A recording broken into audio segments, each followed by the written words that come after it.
Ryan Cross, and I'm a bass player, cellist, composer. I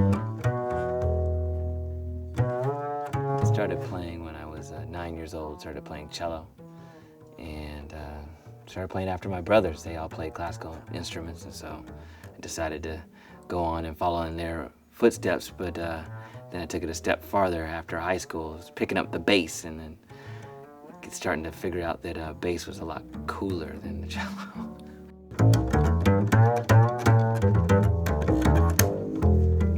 With jazz, you know, you're able to interact with the stars of jazz. In classical music, you have to pay a whole lot of money to be able to get backstage to see Yo-Yo Ma. But somebody like Wynton Marsalis or Branford or Ray Brown, which was my teacher, you could just go up to them and say, hey. They would sit and talk to you, and it was really cool, you know, where you could go up to a legend and even ask them to come over their house, or, you know, it's a community, and that community is what really drew me to jazz music.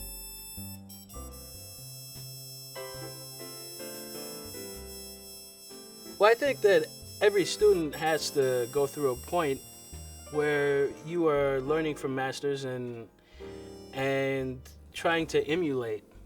And then there comes a time when you have to find your own voice through the past. It's like if a doctor decided that they wanted to be a doctor, but they were just going to come up with their own theories and not study up on anybody's tradition, they couldn't just go straight into the field and start performing surgeries. It's like you have to study the tradition and study the history and the lineage, and through that you can kind of find your own voice if you're lucky, and if you keep searching. Even when I'm playing by myself, I imagine that I'm playing with other musicians. And that dynamic gives me a sense of being in touch with the most important thing, which is community.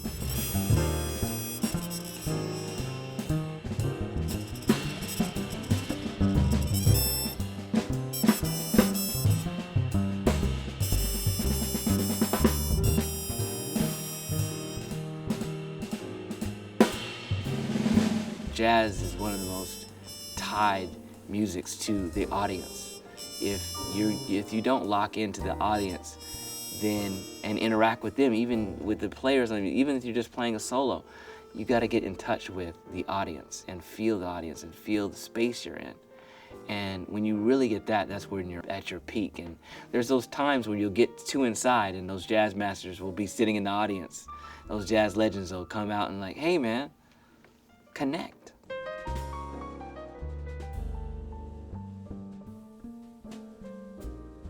An audience member can affect what a musician's gonna do by cheering.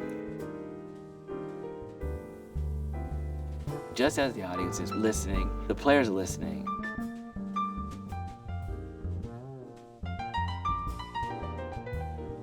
If I'm playing with the soloist and, you know, I like something they're playing, I'll interact with it musically.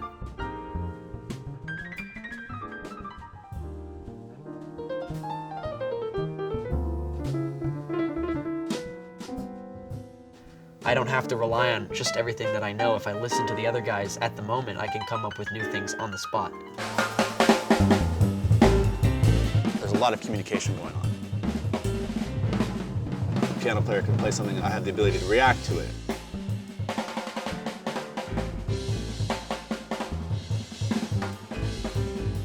When I'm in that zone, I'm not even thinking about what am I playing or what note. It's just what's going on at the moment with the other musicians, and this is what I'm bringing out. It's really hard to describe. As a drummer, that's sort of like R&B is more about the groove, more about, you know, just laying down your part and laying it down simple. Jazz is, yeah, laying down your part, but it's also about communicating and changing your part around and changing what it is that you're doing to fit the musical environment that you're in.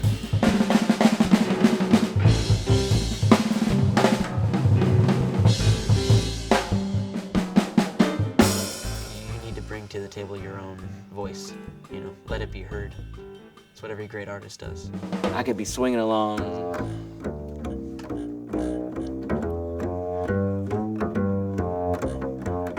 like it, and they're like, it's like a big bomb, and they're like, yeah, and then it raises the level. responding to the other musicians is one of the most important things.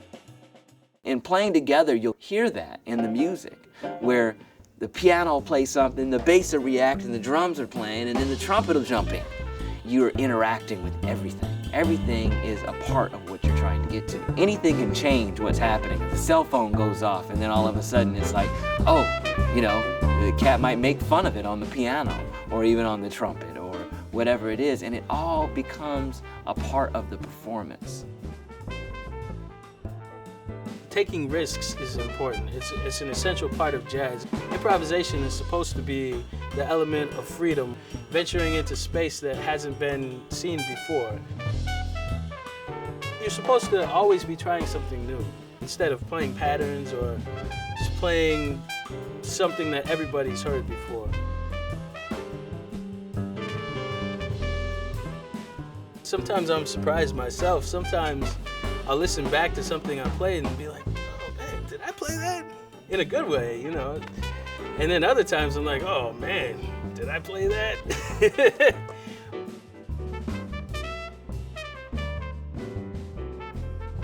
When kids are coming up and they're learning to play in schools and they're in that sort of formal environment where they're in front of a teacher playing music, you know, they're forced to bring something to the table and they're told to get better and better. You know, you're not playing well, you need to play better today.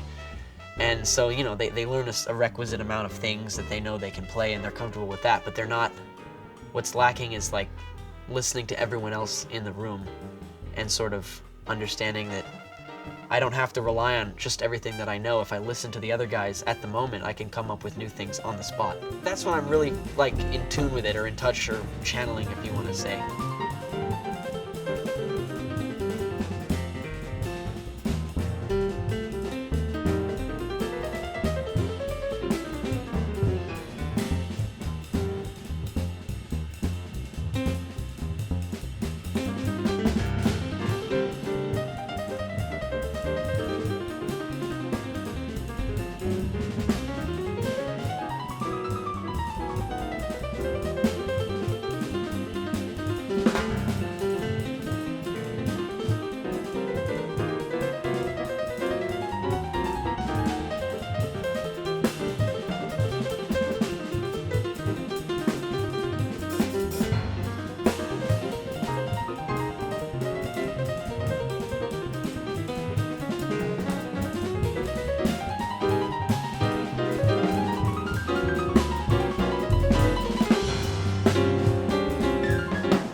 If you haven't found your own sound, most of the time, what are you doing? You're just regurgitating someone else's style, and you know, that's cool, like, to be able to do that, I suppose, and it, you know, everyone does that on their way to becoming great, but if you're going to contribute to the sort of creative zeitgeist, or whatever you want to call it. For years, when I was only playing classical, I would just read what was on the page, learn it, and memorize it, and play it. With jazz, when I'm in that zone, I'm not even thinking about what am I playing or what note. It's just what's going on at the moment with the other musicians, and this is what I'm bringing out. It's really hard to describe. It's a very common quality for people that are learning how to play jazz to be very introverted with their music. And when you're practicing every day, it's something that you do by yourself. You open up your practice book and you read your notes or whatever, you practice your rudiments on the drums, stuff like that, and these are things that you're doing all by yourself. And so when you get to a performance setting, when you're around other musicians, there's a huge tendency to sort of get in your head and to just go back to what you're used to doing every day, 6 hours a day, is just playing by yourself and not really listening for the ways to react to what's going on outwards. And as you grow older, and as you get more experience, and as you learn to master your instrument, master music making, you learn to include the other musicians, and then even further include the audience, and also include the nuances and the different sort of aspects that are around the room, and bring that in and use that to help you create the music that you're creating for. True mastery is being in touch with what the mood you're trying to create, but also what everybody else around you is creating. If you force any mood on something, it's not going to come across the way you want. And I think if you really focus in on what's happening, then you're going to get an amazing response. Like you're going to get, like the crowd is going to roar. If you really feel what the mood is. Not only what mood you want to create, because there's times like that, but you'll run into a brick wall. There's sometimes like you'll be in, there's some tunes that I think that are going to be great for somebody, you know, for a certain audience, and they just fall flat. And you can't push it, shove it down there, but if you react to what's happening, and what your instrument's saying, what the musicians feel like playing, the crowd's going to go wild. You're going to get that standing ovation that you wanted if you're in touch every time. But if you go in there with a cookie cutter, you know, everything's the same, every place, you're going to get that separate, different response every time.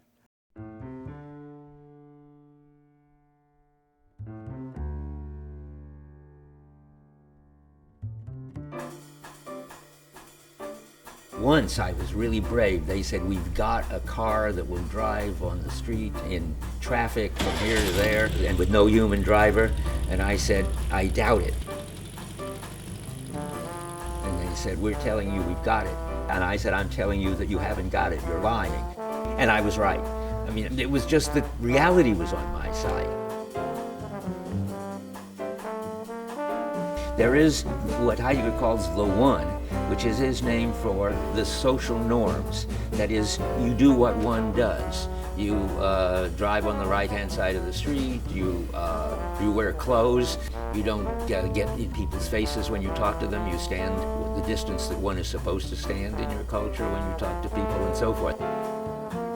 There are two ways of being outside of the one. If you think of the one as the most banal, general, common way to do things, then even the Phronimos, the Aristotelian person of practical wisdom, is outside the one, because they respond to the unique situation, whereas the one follows some general rule about what to do.